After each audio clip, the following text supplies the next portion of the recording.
మీ ఎలాంటి వ్యాపార ప్రకటనలకైనా వెంటనే మా ఛానల్ సంప్రదించండి. నమస్తే. ప్రస్తుతం మన స్టూడియోలో ప్రముఖ ఆధ్యాత్మికవేత్త, జ్యోతిష వాస్తు పండితులు, లలితాదేవి ఉపాసకులు బ్రహ్మశ్రీ నానాజీ పట్నాయక్ గారు ఉన్నారు. గురుగారితో మాట్లాడేద్దాం. నమస్కారం గురుగారు. శ్రీమాత్రే నమః. సింహరాశి వారి పరిస్థితి విశేషంగా ఈ అక్టోబర్ మాసంలో ఏ విధంగా ఉండబోతుంది? ఎలాంటి పరిస్థితులు ఎదురవుతాయి అంటారు? ఓవరాల్గా ఎలాంటి జాగ్రత్తలు తీసుకోవాలి వీళ్ళు? తప్పకుండా అండి. ఇక్కడ ఫస్ట్ ఆఫ్ ఆల్ సింహం వారికి లగ్నంలో శుక్రుడు కేతు ఉన్నాడు. ప్రజెంట్ కేతు అయితే ఇంకో సంవత్సరం 3 నెలలు ఉంటాడు. శుక్రుడు 9వ తేదీకి మారిపోతాడు. సో ఎప్పుడైనా 2 డిఫరెంట్ ఎనర్జీస్ ఉన్నటువంటి ప్లానెట్స్ కనుక రాశిలో ఉన్నప్పుడు అది కొంచెం డిఫరెంట్గా ఇస్తుందండి ఫలితం. అంటే ఎలా అంటే ఇప్పుడు చూడ మనం కొన్ని ఈ కూరగాయలు 2 కలుపుకోవద్దంటాం. కొన్ని పడనటి ఐటమ్స్ కొన్ని కలుపుకొని చేస్తే కూడా వంట కూడా పాడైపోతుంది.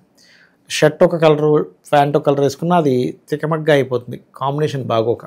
So different combinations. కేతువేమో వైరాగ్యానికి కారకుడు, శుక్రుడేమో అందానికి, ధనానికి, లగ్జరీకి కారకుడు. ఈ 2 డిఫరెంట్ కోణాలు.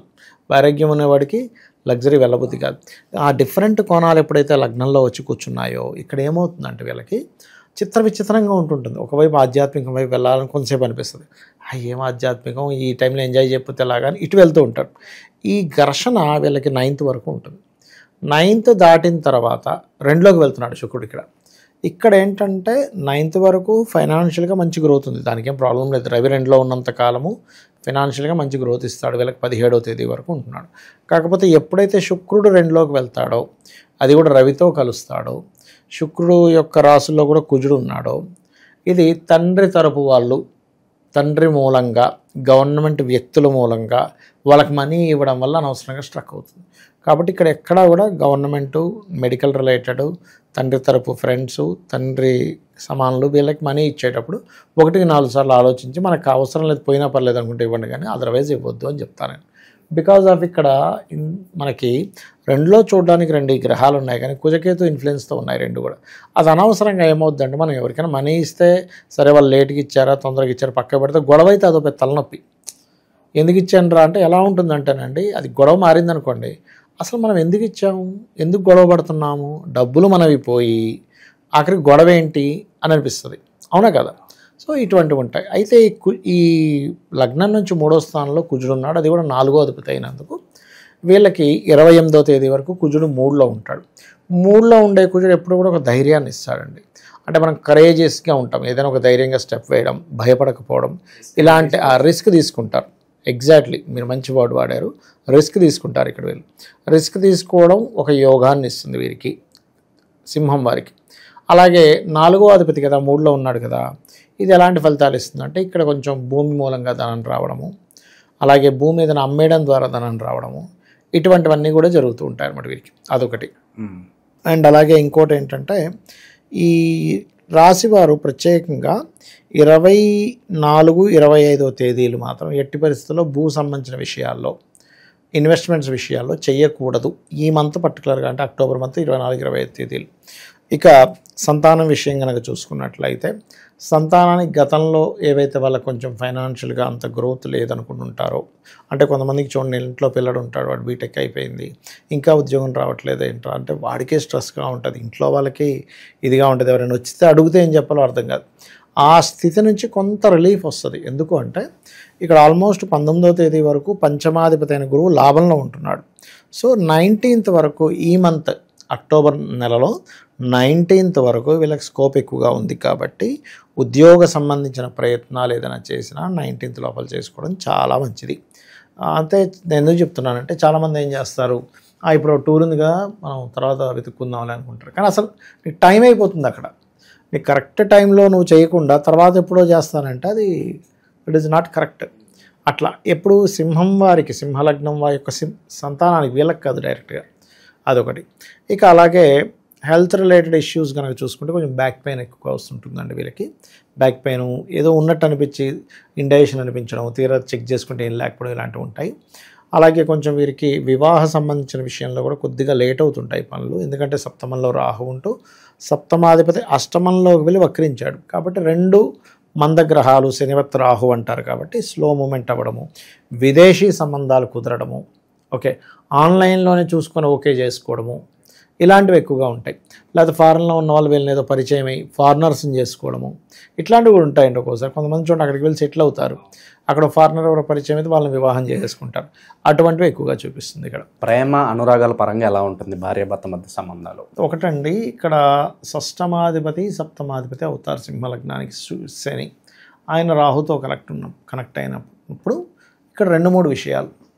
ఒకటి, ప్రేమగా ఎలా ఉంటారు, ప్రేమగా ఉంటారా లేదా అంటే ప్రేమగా ఉంటారు, ఎందుకంటే ప్రజెంట్ గురువు యొక్క దృష్టి ఉంది కాబట్టి. కాకపోతే ఎప్పుడైతే గురువు మారిపోతాడో, మనకి 19వ తేదీ నుంచి మారిపోతున్నప్పుడు ఏం చేస్తాడంటే, ఈ గురువు మారగానే అపోహలు పెరుగుతూ ఉంటాయి. అంటే అవతల వాళ్ళు చేయకపోయినా చేశారేమో 19th తర్వాత మీరు గమనించండి కావాలంటే. ఇప్పుడు ఏంటండి మా ఆవిడ ఇలా అనుమానిస్తుంది అంటాడు, అక్కడ ఏమీ జరగదు.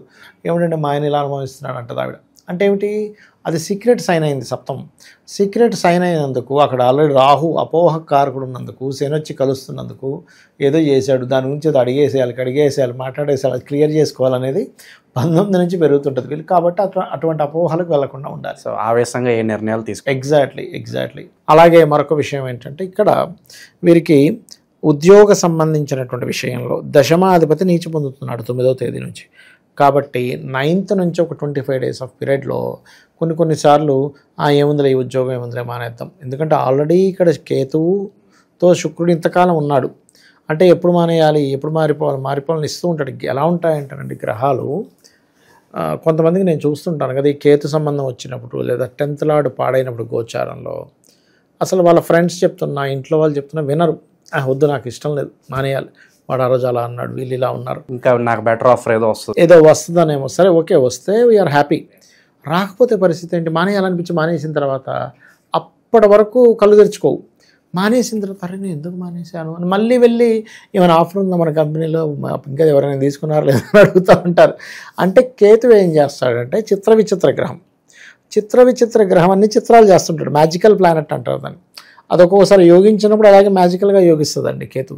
ఇప్పుడు కేతువు లగ్నంలో ఉన్నాడు కదా, వీళ్ళు చూడండి సింహలగ్నం వారికి ఒక గడిచిన 2 నెలల నుంచి కూడా ఆధ్యాత్మిక రంగంలో విచిత్రాలు కనిపిస్తాయి, దర్శనాలు అవుతాయి మనకి.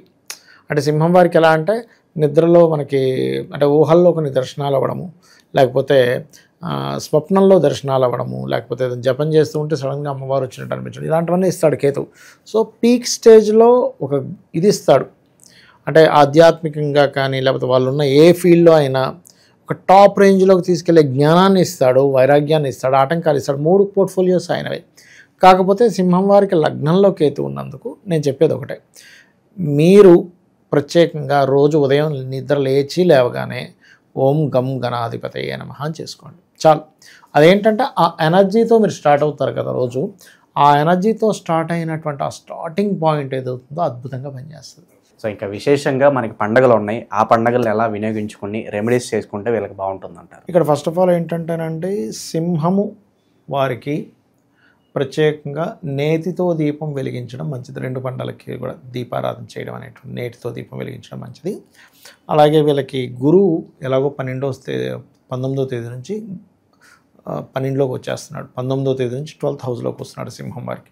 సో మీరు వీళ్ళు ఏదైనా ఆలయానికి వెళ్ళి, ఇప్పుడు లక్ష్మీదేవి దీపావళి రోజు కావచ్చు, దసరా రోజు కావచ్చు, సేవ చేయండి. అక్కడ సేవ చేస్తే 12లోకి వచ్చే గురువు ఇచ్చే రిజల్ట్స్ అద్భుతమైన ఫలితాలు ఇస్తాడు. ఎందుకంటే 12లోకి వచ్చినప్పుడు ఏంటంటే ఎప్పుడు కూడా 19th తర్వాత చేసే ఇన్వెస్ట్మెంట్స్ చాలా బాగుంటాయి, మంచి ఇన్వెస్ట్మెంట్స్.